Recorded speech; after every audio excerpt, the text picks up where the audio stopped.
3 months ago I looked like this when 87 kg and eating 2,800 calories a day, and now I look like this when 81 kg and eating 3,100 calories a day. And you're probably thinking that makes absolutely no sense at all, but chill out, grab a cup of tea and watch this video, because I'm going to explain to you step by step.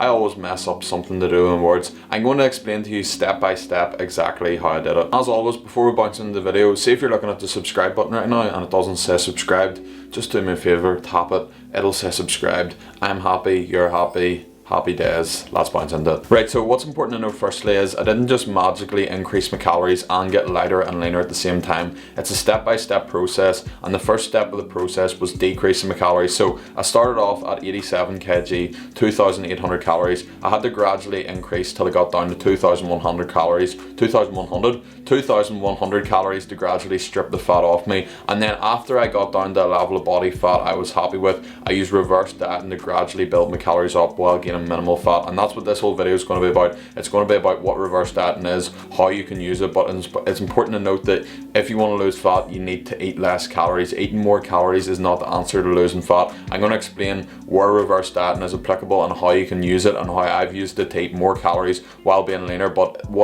you need to be in a calorie deficit. You need to eat less calories first. You can't eat more calories and magically get leaner. I wish it worked like that, but unfortunately it doesn't. So please don't watch this video and think, oh, he was eating 2,800 calories, now he's eating 3,100 calories, so I must need to eat more calories if I want to look leaner. That's not how it fucking works, right? So you need to lose fat first. I have a full in-depth guide to getting shredded which talks all about that, but you need to get down to a lean level of body fat first before building your calories up if you want it to work like what was shown at the start of this video, the before and after. Like, you need to go before the before, or no, not before the before, like in between the before and after there is a reduction in calories. It's not like you just start your calories here and then increase them. There's a reduction first, and then once you get to the level of body fat you're happy with, then you start the reverse dieting process. You're probably wondering what reverse dieting is. I haven't even looked up a definition, so I'm just going to give you my own words. In my opinion, reverse dieting is the process of gradually increasing your calories with the goal of increasing your metabolism while gaining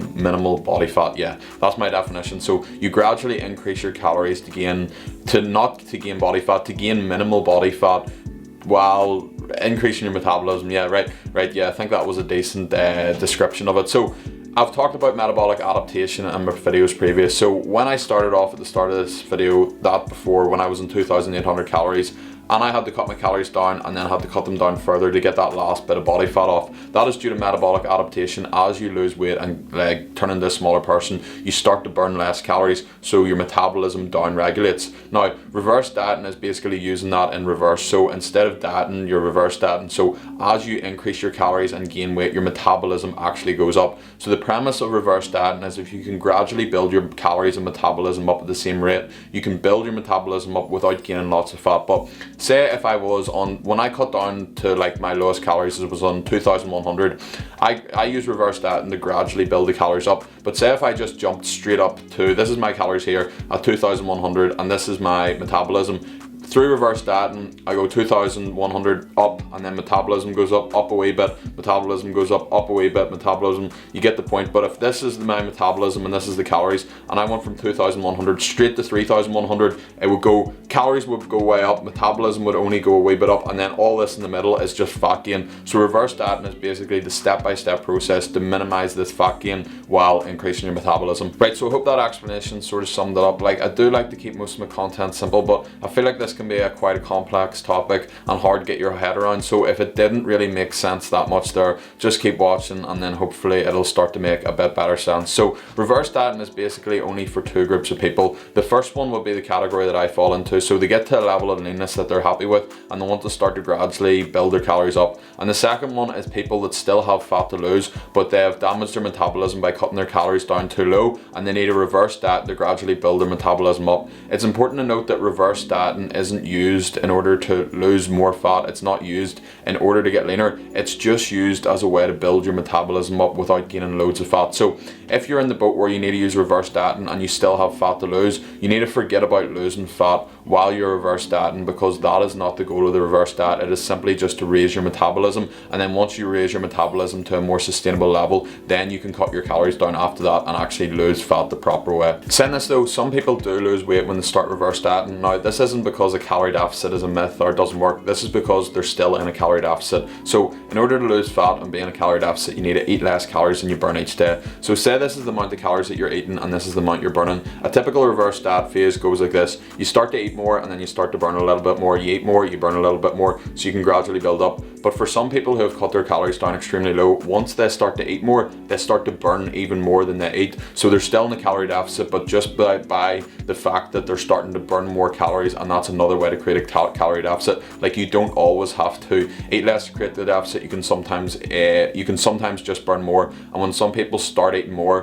when they've cut their calories down extremely low, they actually start burning a lot more. So that's how they're able to lose weight while reverse dieting. Now, this happens for very few people, and it shouldn't be something that's expected. So if you are starting a reverse dieting phase, you shouldn't have the goal of losing weight. But if you do lose weight while you're reverse dieting, that's why. It's because you're still in the calorie deficit, because when you eat more, you actually start to burn more. Right, so now I've explained what reverse dieting is and how it works, who it's for, etc. I'm going to explain how to actually do it. Now, there's no one given blueprint, like this is what everyone should do and then just fire away, that's reverse dieting, happy days. What it is it comes down to trial and error and seeing how your body reacts to the calories that you're given. So say for example, when I was in 2,100 calories, what I done was the first week I went up to 2,300 calories. I monitored my weight to make sure that it wasn't gaining too fast. Now, my goal with reverse dieting wasn't to stay the same weight. When I finished my cut, I was 79 kg. I'm now 81 kg. So throughout my reverse diet, I have actually gained 2 kg. But that's not because like I'd done it wrong. That's because I wanted to reverse diet a bit faster and I didn't care about gaining weight because I'm actually going into a gaining phase. So it depends how fast you want to gain through reverse dieting. I added 200 calories in, and basically the rule I used is as long as I didn't gain more than 0.3 kg in a week, I would add another 200 the next week and then another 200 the next week. So I basically monitored my weight by weighing myself every day and taking an average for the week. And then if I didn't gain more than 0.3 kg, I would increase my calories by another 200 and then another 200, etc. So for everyone it's going to be different. For some people they might be comfortable gaining more weight than that. Some people it might be less. So what I would do is add anywhere from between 50 to 300 calories per week and then weigh yourself every day. Take the average for the week, and then depending on how much weight you want to gain, say if you add 200 and you only want to gain like 0.3 per week, but then you gain 0.5, keep your calories the same that week and then regroup again next week, see if you've gained, and then add from there. So basically what reverse dieting is, it's going to come down to trial and error and how fast you're gaining weight. The goal with reverse dieting is to build your metabolism up while gaining minimal body fat. So your weight isn't the only indicator of body fat, but it's a pretty good indicator. So what I do is, as I've said, I'll just sum it up. So add 200, anywhere from 50 to 300 calories per week. Monitor what your weight's doing. If you gain more weight than you were meant to, then keep your calories the same until the next week and then reevaluate. But if you're gaining at or below the rate that you want to be gaining at, then add another from anywhere between 50 to 300, obviously depending on your size and how much weight you're actually comfortable with gaining. So I hope that made sense, and I really do hope it made sense, because it can be quite a tricky topic and something that actually took me a while to get my head around. So I'll just sum it up. When you're reverse dieting, your goal is to raise your metabolism while minimizing fat gain. The process of reverse dieting will be different for everyone depending on how much weight they're actually comfortable with gaining at any one time and how their body reacts to the calories that they're given. Like, some people, when they start eating more, they start burning a lot more and they'll be able to take the process a lot faster and up their calories a lot quicker. But other people, their bodies don't react the same way. So it's different for everyone, and it's just going to take some trial and error and sort of seeing how you react. Overall, I feel like the process of reverse dieting is literally as close to a diet hack as you're going to get. Like, you're able to gradually increase your calories so you can eat loads more food while maintaining your leanness, and it's just fucking class. Like, anyone that says that you shouldn't calorie restrict or you shouldn't eat in a deficit because it ruins your metabolism, this basically disproves that theory, because you can gradually increase your metabolism after you finish your fat loss phase, because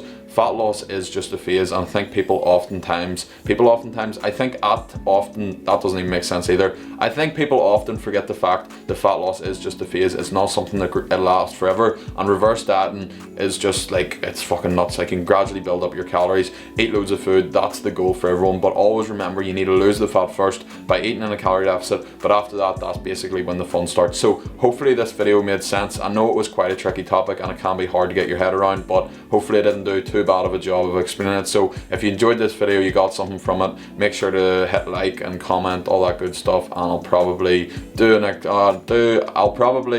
I can never talk near the end of a video, but I'll do another video next week or the week after, another full day of eating. Or if you have any requests for a video, put them in the comments and I'll maybe do them.